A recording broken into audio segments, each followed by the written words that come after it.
Good morning. Good morning. There was a 102-year-old man liked to go for walks in the morning in the forest by his home. Walking through the forest, and he heard a voice calling to him, "Hey, hey!" He looks down, and it's a frog. The frog says, "A spell has been cast upon me. I am a beautiful princess. All you need to do is kiss me on the lips, and I will be transformed back into a princess to be with you." The man looked at the frog, scooped it up, and put it in his pocket. He's walking along, and the little voice in the pocket saying, "Hey! Hey! Did you hear me? Kiss me and I'll turn into a princess." The man said, "I think I'd rather have a talking frog."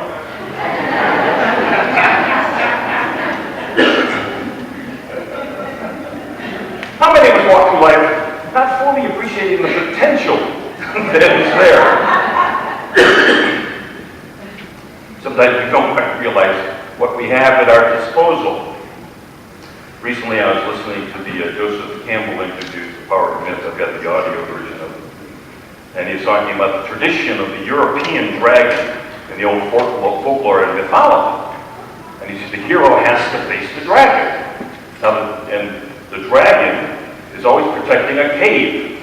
And in that cave he has hoarded gold and virgins, neither of which that he can use. And the hero has to slay the dragon to get to the gold and the virgin, the vitality, the joy of life. And of course the dragon is the merging of a bird and a snake. The divine and the spiritual, but gets tangled up together and it can't quite figure out what to do. It has to figure out how to integrate the spiritual with the physical world. And so, what are your dragons? What do you need to slay so that you can fully integrate the fact that you are already a spiritual being having a human experience? Is it the economy? Is it your age? Circumstances? We could all come up with excuses. If we didn't have excuses, what would we talk about? As I was researching this talk, I found that there were 14 different Bible verses in which they tell you, look, do you realize that with God, with faith, nothing is impossible? Nothing is impossible. The Gospel of Luke, 1st chapter, 37th verse. Jesus actually says to his disciples, for nothing is impossible with God. I'm going to ask Jesse to put up our first slide. This is a denial and affirmation prayer. And I'm going to read it through once. I want you to read it with me. It says, I now release my fears. I will attempt something that would be impossible if I did not have faith in God. Okay, let's say it again. I now release my fears. I will attempt something that would be impossible if I did not have faith in God. Now here's the picture. I want you to do that today. What up until this moment do you think might be impossible? One of our challenges is we have this human tendency towards security.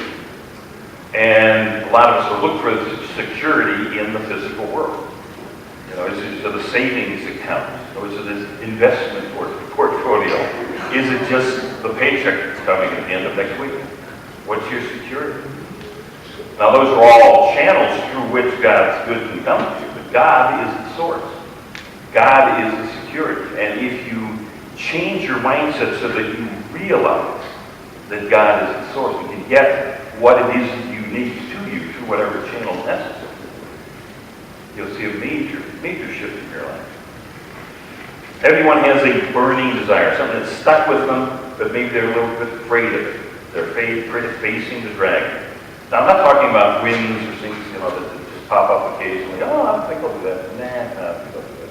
But if there's something just nagging at you, the classical example is, the person who's ready to write the next great American novel, but can't quite figure out how to sit down at a computer and start typing.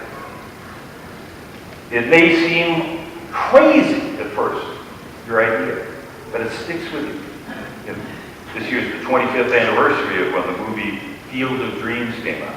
I know many of you have seen it. Kevin Costner plays a farmer in Iowa. And he's feeling just some divine discontent. He's walking in his cornfields, and he keeps hearing a voice. If you build it, he will come. And he's kind of open to the inspiration, and he recognized how much he and his dad always loved baseball. So he basically carves out of his cornfield a baseball diamond. And he builds it. There's a wonderful adventure. If you've never seen the movie, I highly recommend it. Field of Dreams. And at the end of the movie, he has the thing is, he's not quite sure why he's doing it, but then at the end of it, he gets the payoff that he really wants. That we've kind of heard him allude to during the movie, but it's a payoff at the end, just because he follows the guidance of, if you build it, he will come. So, when we step off into the great unknown, a lot of times we ask ourselves, is this worthwhile? Should I do this? Is it really going to be worth my time and effort? And I've had people ask me that in spiritual counseling. My answer is, I can't answer that for you. Only you can answer that for yourself. And it will come through your own divine guidance. Each of you has been given spiritual gifts, passions, talents that you've been given so that you can add to the world, make this world a better place. I'm going to ask Jesse to put up the next slide. I'm going to go through 5 tips that I'm going to give you. So we're going to leave them up there so that you can write them down if you wish. How do you know whether it is worthwhile to step off into the great unknown? First question is, what do you want to do? Carla and I know a community minister at Week Games. She tells the story of her very early on, praying to God, God, what do you want me to do? And then, of course, they say, part of praying is shutting up and listening. And she said, then she heard God say, Edwin, what do you want me to do? You've got the gifts, you've got the passions, you've got the talent. I gave you what it is you need to decide. You just need to decide. You just need to follow your intuition. So, I've got a series of questions for you. I'm not going to project them up on the screen, but if you just grab a pen and scribble down what comes to you. The first question is, what do you really love to do? What do you really love to do? What do you do better than anyone else, or anyone else that you know? What do you do better than anyone? What energizes you rather than drains your energy? Hours fly by. You might even skip a meal and not even notice it because you just have that passion for what it is that you're doing. What brings you joy? What brings you bliss? What brings you joy? And what would you do if you were guaranteed that if you did it, you could not fail?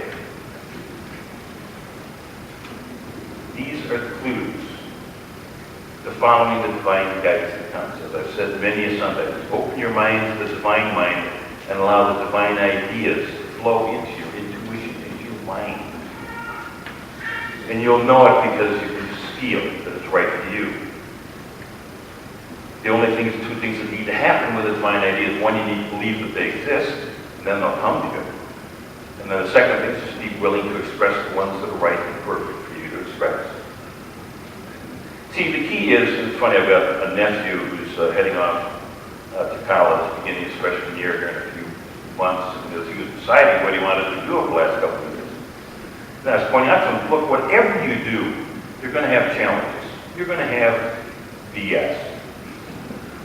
But if you really love doing it, you can handle the challenges.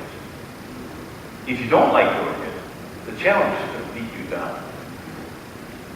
So do something that you actually enjoy doing, rather than just doing something for the money. That seems like so many of us, me included, have done something because, hey, we need to pay the bills. But we need to recognize those gifts, passions, and talents and express them. Sometimes we need a little bit of downtime, perhaps, but more often than not, it's just you're afraid to face the dragon. Carla and I had 3 seminary classmates from the island of Jamaica. And Jamaica, like a lot of the Caribbean islands, as well as early America, had slavery. And the slaves, at one point, figured out that if they went into the high heels, into the thicket where there were all these thorns and stuff like that, that the slave owners wouldn't bother chasing them. too much bottom. So they carved out some like little tunnels and stuff. And they had an area that they were able to just kind of live freely, farm, and be themselves.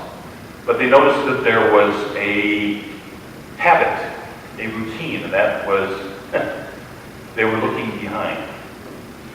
And they came up with a nickname, I can't remember how to pronounce it, but it's called the land of looking behind. And what they said was that they had been conditioned to look out for the slave owner. They had been conditioned to look over their shoulder, to guard against being beaten. It was so hard for them to shed. So what do you need to shed? And what is your excuse? See, we just need to be willing to just take positive steps in the direction of what it is we want to do. And what happens is the universe starts to come and cooperate with us, collaborate. Suddenly people come out of the woodwork. What a coincidence. You've met someone who can help. Or what a coincidence. The information comes to you through maybe a TV show or a radio show, or you just happen to see an article on what it is that you've been wanting to do. A young Native American, back before the white people came, went to the shaman, said, I've had a dream and I want you to help me interpret it. And he said, in my dream there's this black wolf that was ready to attack me, and then a white wolf came in and attacked the black wolf, and they were fighting, and then the dream ended. And the shaman paused and looked at the young boy and said, the white wolf will win. And the boy said, how do you know that the white wolf will win? He says, because you're going to feed the white wolf and starve the black wolf. Each of us have our doubts. Each of us have our fears, that come in. And we have to decide, are we going to feed them, or are we going to feed the dreams? Are we going to feed our desires? It's up to you. I heard the story of a woman who was vacationing with her young adult children, and they decided to rent some ATVs, those little, kind of like motorcycles on 4 wheels. And they were on sand dunes. And so the kids are zooming up and over the sand dune, and the mom, she got it and kind of get partway up the sand dune, and then would slide back down. And one of her sons was observing her for a while, came over and said, Mom, you've got the acceleration down pat, but you need to take your foot off the brake. And she said, what an insight. How many times have I done that? It's like, I know where I want to go. I've got the energy, I put the energy into it, but there's a part of me that's got the foot on the brake. Here again, what's the fear? It's the worst thing that could happen. Now, I'll play that game sometimes when I'm in a fear mode. What's the worst thing that could happen? And then when you really identify what's the worst thing that could happen, it's like, I can handle that. And sometimes I have to ask the question several times. Well, if that happened, what's the worst that could happen?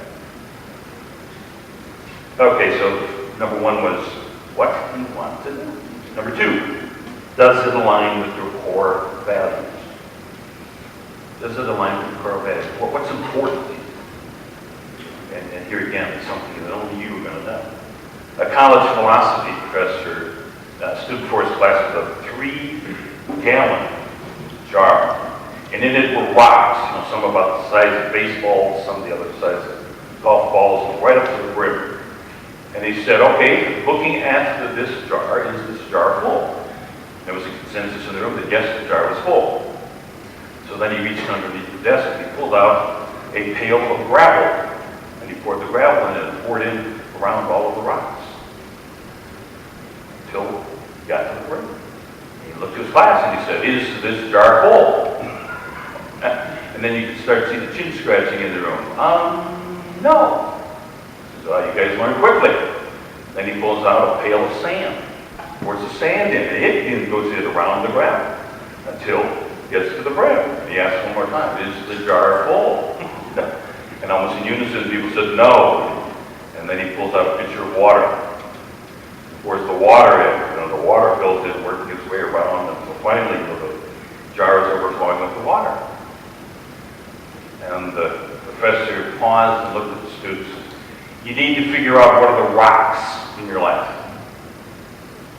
Because all of us have things we need to do in life, in addition to our passions and the things that are important. It says that if you wait until you have filled that jar with gravel and sand and water, you can't get the rocks in. So, what are your rocks? Or who is your rock? What's important to you? What could you not live without? I told the story of a woman who had a dream. She worked in hospitality and she wanted to work on a cruise ship. She fell in love with a man and they got married. She had a baby. She had this burning desire. She still wanted to work on a cruise ship. And the husband was very supportive of it. He said, I know this is your dream, go do it. So she got this job. The problem was she had to be away for 4 months. Then we'd come back for a few weeks and then you had to be away again for 4 months. And what she discovered was that, yes, she was being paid well, that this was something she enjoyed doing, but the burden of not being with her husband and with her child just brought her to just absolute sadness. And she recognized what were her rocks. What did she need to do? And after doing the cruise ship thing there for a couple of summers, she realized, I can use these hospitality skills in other venues. And so she came home, and worked. And then they worked in an area where she could use her hospitality skills to still be with her husband and child every day. So the recap, number 2, does it align with your core values? Now, question number 3, are you willing to grow and to change? You may have to let go of things that were important to you before, but you recognize they've run their course. And I've had that happen with a few friendships in my life. As we both have changed, we recognize, we have to. But there are things that may have worked for you in the past. You recognize, I gotta let go of that. I've heard the story that in the native lands of the elephants, in Asia and Africa, many of the natives there have learned that they can train elephants as workhorses or mules. But what they have to do is they have to take a very young elephant and they tie a string around the elephant's neck like a leash, and they can lead the elephant around. What they do is they condition the elephant. So when the elephant grows to adulthood, all they need to do is put a leash around the elephant. The elephant will do whatever they want to do. The elephant doesn't have the perception that it has massive strength that could certainly override a human being holding a leash. So have you gotten into any ruts? Do you have a string around your neck that you can easily remove? What do you need to unlearn? What do you need to unlearn? I heard the story of a man who went fishing in a river, and he noticed another man fishing nearby. So he was fishing, and he caught a few fish, and he observed this guy.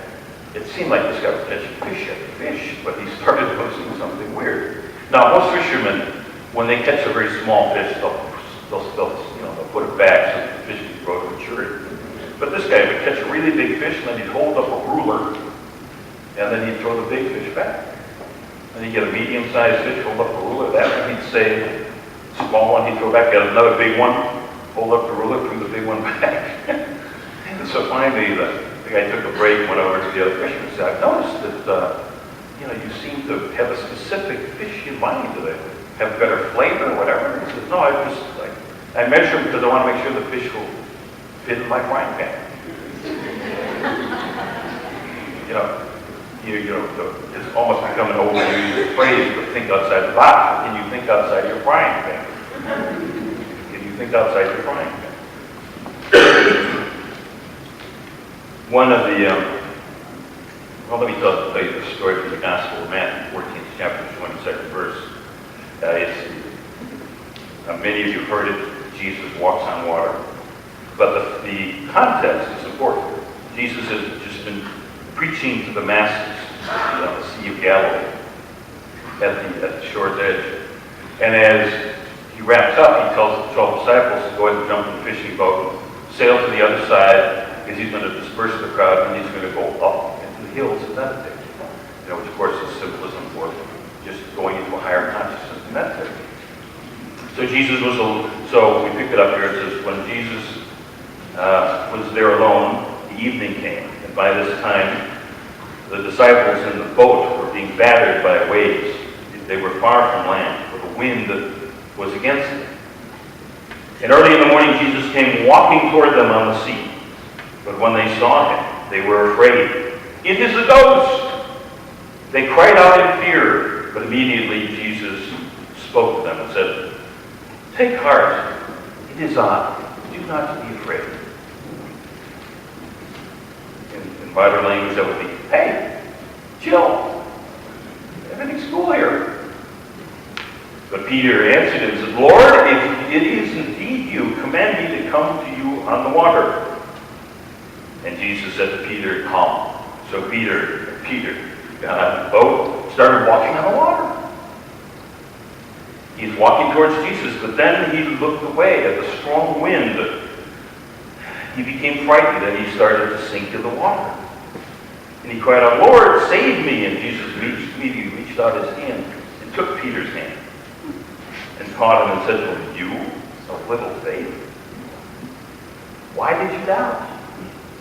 And then the two got into the boat and the wind ceased. I mean, there's great symbolism in this story. Obviously, Jesus represents the Christ consciousness. Peter represents one of our 12 spiritual gifts, that 12th power of faith. And of course, the boat is, hey, whatever our venture happens to be at the moment in the storm. Have you ever had a storm in your life? Have you ever had the wind in your face? Figuratively, of course, but just this is what you're supposed to be doing, and you're just not making any progress. So Peter steps out in faith. Jesus comes back into the boat, back into your consciousness, and the wind ceases. And I've heard a lot of ministers teach on this, especially this aspect, but a lot of people never mention another aspect people don't think about, and that is there were 12 guys in the boat. Why did the other 11 not step out of the boat? They didn't even try. So are you willing to grow? Are you willing to change? Are you willing to take the risk? Question number 4. Is God your partner, your co-creator in this venture?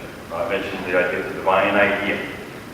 Where there is no separation, we just sometimes are asleep to it or we put up a barrier. So we open our minds to the divine mind and then the ideas flow. But in addition to faith, you have trust. I want to encourage you to find a prayer partner. It's kind of up to you. I mean, do you want to talk once a week or once a day? Just, maybe a 5-minute phone call to pray with each other. Afterwards, in the friendship room, I encourage you to just find someone who will be willing to pray with you. And make a commitment to each other for 3 months or something like that, see how it works. But, in the Gospel of Matthew, 18th chapter, 20th verse, where 2 or 3 are gathered in my name, I am there among them.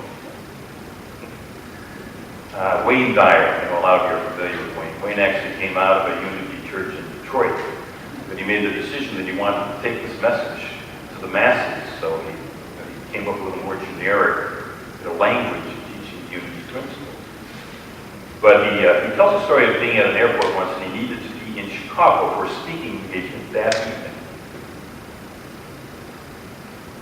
And then he gets there and finds out that for some reason the plane won't fly.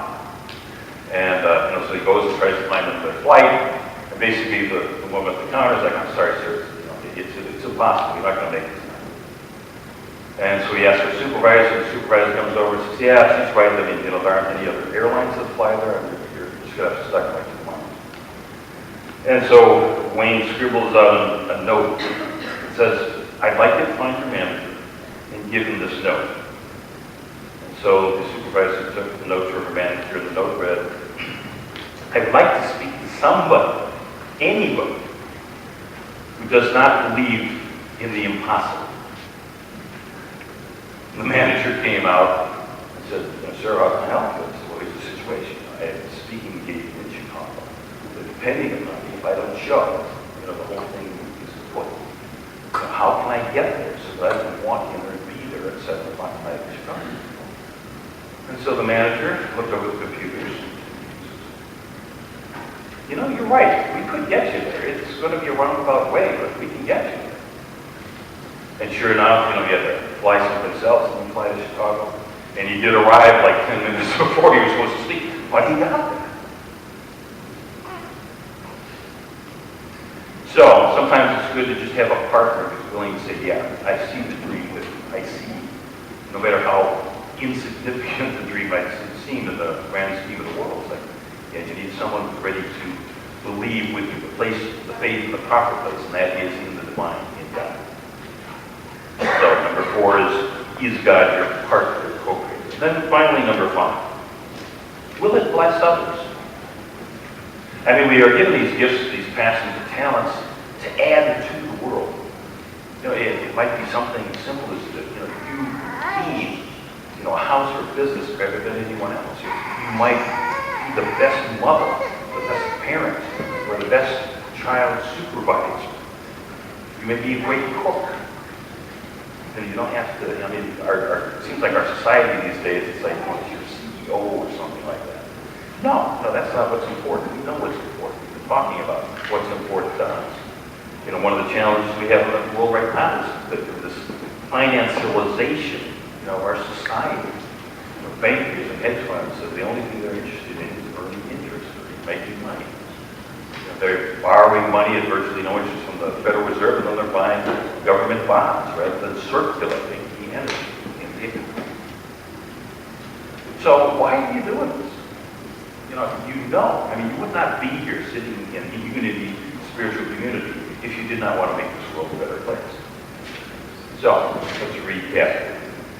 If you're going to step off into the great unknown, you just need to ask yourself, what do you want to do? Number 2, does it align with your core values? Number 3, are you willing to grow, to change? Is God your partner, co-creator? Will it bless others? So like I said, afterwards, I encourage you to come into the friendship hall for the kitchen and just maybe find someone who's willing to pray for you for a while. Whatever your schedule is, once a day, once a week, twice a month, whatever works for you.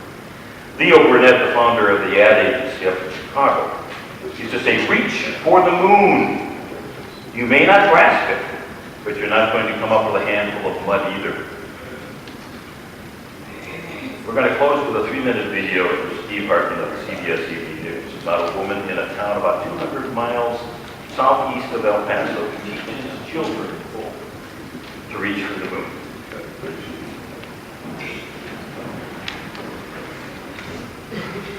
In the middle of the Texas desert, on the border with Mexico, sits the tiny town of Presidio. This is the way in. And for some, this is the way out. If you're a kid looking to escape the poverty and the isolation of Presidio, there's really no greater vehicle than the Presidio Rocket Club. It was launched a few years ago by a firecracker of a science teacher named Sheila Condino. I wanted to teach the kids. You wanted something so bad, you put your heart into it. Grab your parts. The goal isn't really to make future rocket scientists. It's more just to make futures. In rocketry, you don't have the instructions of how to build it. And that's how I've been. It doesn't come with instructions. You have to make it on your own. Her teacher was all about that. Born dirt poor in the Philippines, Sheila came to the U.S. on a temporary work visa. Came to Presidio because no American teachers would. When we first met her in 2012, she really wanted a green card, but was having a hard time convincing immigration officials that she was a person of, quote, exceptional abilities. And they are asking for more documents, more support, and I really do not know what else they would want from me. You're the best aerospace teacher in America. What more could they want? Thank you. But it wasn't me saying that. You got the award. She really was honored as the Aerospace Teacher of the Year. It was no surprise to her students. She'll teach you things and you'll learn in a kiss, as long as you pay attention, of course. You're blocking the light. She's such a motivating force. Her kids often get up before sunrise to learn and launch. Egyptian charts ready? Their equipment is mostly begged, borrowed, and broken. Their budget mostly bake sales, barbecues, and goat auctions. And yet, despite all the obstacles, she continued to run one of the country's most highly respected high school rocketry programs. Right? Then, last fall, she got a letter from immigration saying, "You are not authorized to remain in the United States and to depart as soon as possible." I was appalled. That's one of those not very commonsensical decisions that Washington is famous for. Texas Congressman Pete Diego heard about her plight and had his staff do some digging. Turns out that letter was actually a clerical error. What she should have gotten was a green card. I can stay. And with that, Sheila Cadino learned a lesson. The same lesson she's been teaching her kids all these years. Never give up. You can do anything in this world as long as you never give up. Steve Harvey, on the road in Presidio, Texas.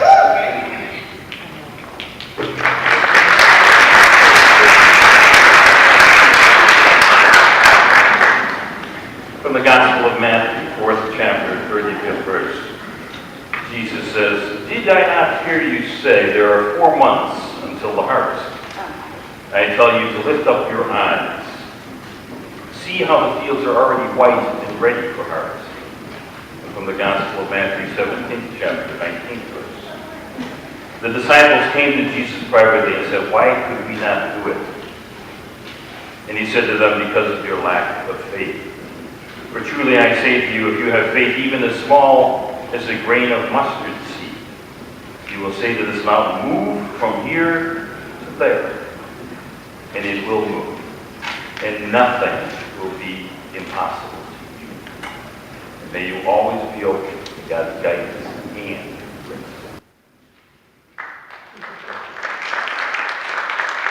I invite you now to close your eyes, relax, and breathe deeply as we move into this time of meditation and prayer. In this moment, right where we are, we become still, quiet our thoughts, and let go. Whatever cares or concerns you may be holding, release them now to Spirit within. Allow a sense of peace and freedom to fill your heart and mind. Imagine what it feels like to completely let go and trust God to take care of it. God is our source, and the consciousness of God is our supply.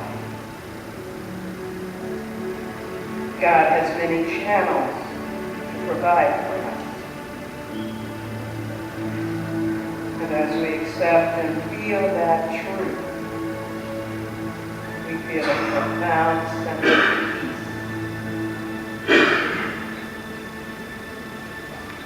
Are you contemplating making a change in your life? Are you thinking about taking the next step to make your dreams come true?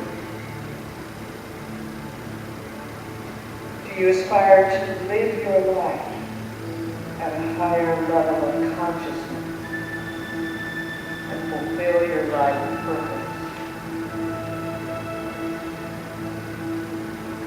The French writer André Gide wrote, "One does not discover new lands without consenting to lose sight of the shore." Taking a step into the unknown takes courage. It takes trust. It takes a willingness to let go of fear and place your faith in God. And in knowing that God is there for you, always, and in all ways. As we prepare for a time in the silence, I invite you to release the questions of your heart to the infinite Spirit of truth within you. Be willing to ask for wisdom and guidance as you take your next step and know that the answer will come. If not in this meditation, then later, whenever the time is right. So let's rest now in the silence of prayer.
Before us lies a brand new day, brimming with new opportunities, filled with new possibilities. When we leave here today, we have a choice. How are we going to approach the unknowns in our lives? As Helen Keller said, life is either a great adventure or nothing. So are we going to see life as a drama, a tragedy, or as a great adventure? Infinite Spirit, we know that you are directing us. We are on the path of joy and happiness, peace and fulfillment. And we trust that we are being guided on what is ours to serve others, and to grow in spiritual awareness. We are willing to take our foot off the shore and to sail onward to whatever new adventures that you have for us. You are the light that fills our hearts with dreams and aspirations. And you are the power and the presence which goes before us, lighting our way and clearing our pathway. And for this we say, thank you, God. Thank you, God. Thank you, God.